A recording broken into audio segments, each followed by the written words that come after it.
Kahit ano bantay mo sa isang tao, sa partner mo, kung magloloko yan, magloloko yan, wala kang magagawa dun.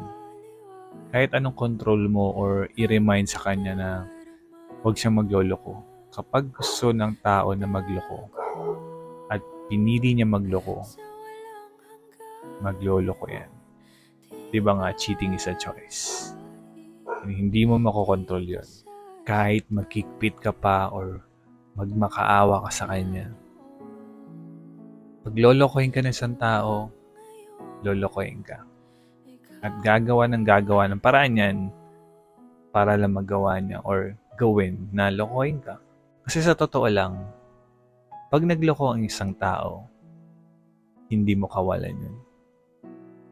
Mas kawalan ng tao na nagloko kasi sinayang niya yung taong totoo, magmahal at hindi kayang lokohin yung partner niya. So huwag kang manghinayang na di porket mahal mo isang tao niloko ka, pagbibigyan mo. Porket niloko ka, masasayangan ka na sayang yung mga pinagsamahan nyo. Hindi. Hindi siya kawalan. Tandaan mo at lagi mo i-remind sa sarili mo na hindi siya makakahanap ng taong katulad mo. Okay?